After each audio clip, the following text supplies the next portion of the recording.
Okay. My name is Chris Souders. I'm the Associate Medical Director of the Houston Fire Department, and I have the pleasure of being here today with Ms. Donor, who was a patient of ours on the day before Thanksgiving in 2013. If you wouldn't mind, I'll tell a little bit of this story, but her husband had gone out to walk the dog while she was at home, and he was gone for a little over an hour and a half. And when he returned, he went upstairs and he found her unresponsive. Alert, unknown problem. Assigned Emergencies never stop. Engine 033 at 2800 South McGregor, weight 77,021 between 2701 Block West Leland Anderson Street and 55 for Block North Montana Roadway. Key map 533 at radio channel Alpha 10. Right. So the husband had been out walking the dog, and when he came back, he went upstairs to the bedroom and found Miss Donor unresponsive. And when I mean unresponsive, I mean not breathing and didn't have a pulse. And so, you know, factually speaking, was dead at the time, right? And he immediately recognized this was a problem and called 911 as you're supposed to do.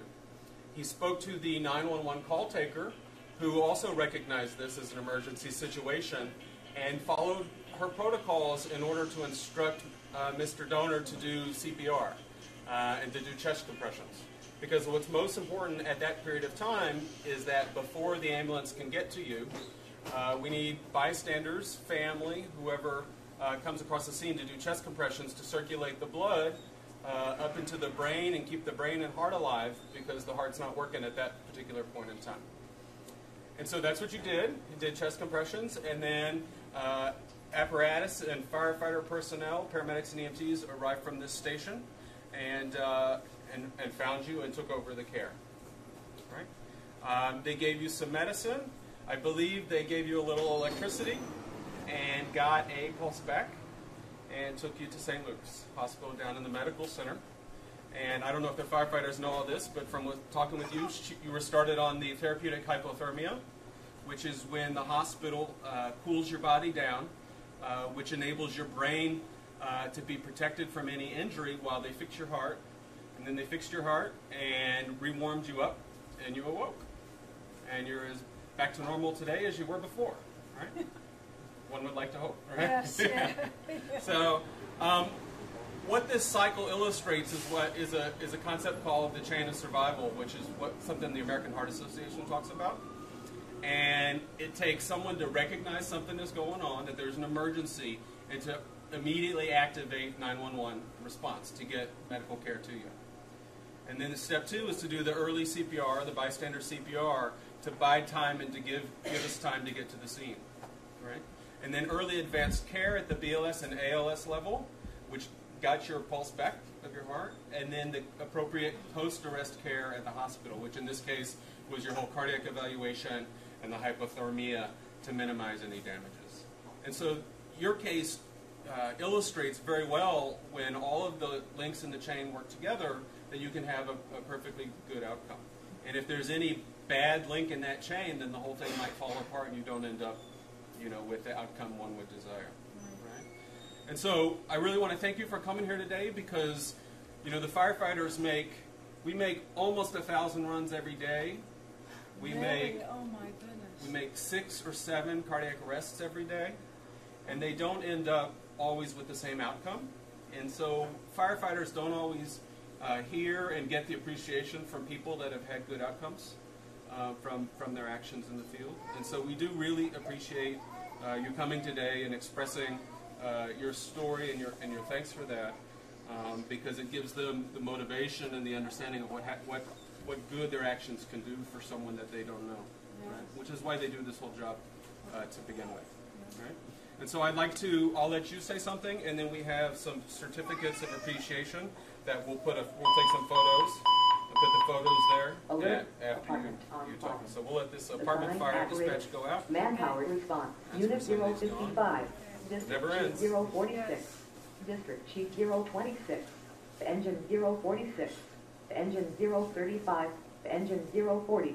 Engine 026. Ladder 046. Ladder 033. Safety Officer 024, Ambulance 025, Medic 024, at 4525 Falcon Street, number 577,021 between 6501 Block London Street and 6598 Block New York. Key map 533M. Radio channel Alpha Alpha 10. Okay, so I'll let you say. Well, first of all, I wish I was more conscious during this thing to thank you, thank you. But I was out cold the whole time, so I don't know, to be able to thank you at a quicker time than now. But it's just amazing the work that you all do, and I cannot thank you enough for all you do, and it made a huge difference in my outcome for sure.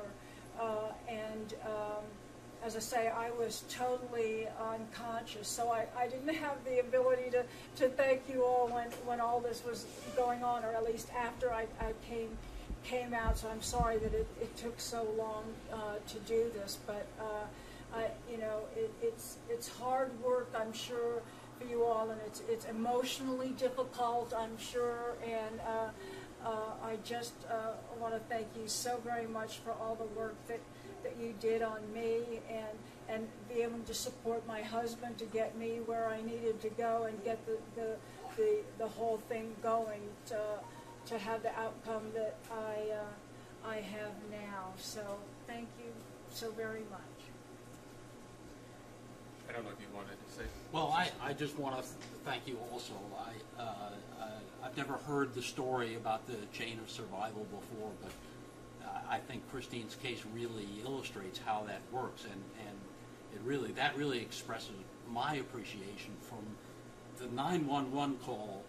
When I found Christine, I thought that was the end, and it was all I could do to remember to call 911, and then. But once I did that, once I got the 911 operator, this fine lady here, telling me what to do, from that point on, everything got better. The low point was before I made the call.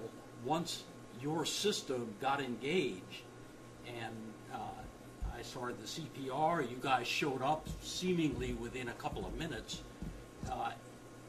Then everything kicked in, and everything was an improvement after that. The EMTs, the ER, the therapeutic hypothermia, 2 weeks in the cardiac care unit, and then a couple of months of rehab, and Christine back on her feet. And I honestly thought she was gone at that moment when I first realized she wasn't breathing and had no pulse. So I thank you all personally, and I'm just incredibly grateful to have this system at our disposal. The technology, the people, the training, the discipline, it's just amazing, and we'll never forget it. And so we're lucky to have some of the people that were directly involved here for you to meet. And we'll start with the first person that you activated who got the phone call, Ms. Kimmy Estes, who was at the HEC Center, the 911 call taker. Yeah, so you, when he called 911, that was you. That was her on the phone. Thank you so much. And then we'll have this certificate to give you once we take our photos and go from there. If you want to stay up here. And then off of, I believe it was the fire truck, but I could be wrong, EO Stephen Wright. Hey, Stephen. He drove everybody to get to you. I hope you like my nightgown. And one of our first arriving paramedics, we have Mr. Chepez Ramirez. He was one of the ones that would be doing the drugs and so forth. And then we have a position called EMS supervisors. And actually, Station 33 here is home to a senior supervisor, and then they go on all cardiac arrests. So Captain Nathan Snowden is our senior captain who is at your house. Thank you so much. And these are all the people that these are not all of the people. We Yes, had I understand. 9 or so, or 10 people at the scene. But some of them, as you know, have switched shifts and stuff, so Yes, unfortunately sure. couldn't be here today. But Yes, I know Deanna has let them all know of what's going on here today. yes, thank you very much. And they will all receive a certificate with your photo. So Good. I'd like to take a group photo now. Oh, great. What apparatus do you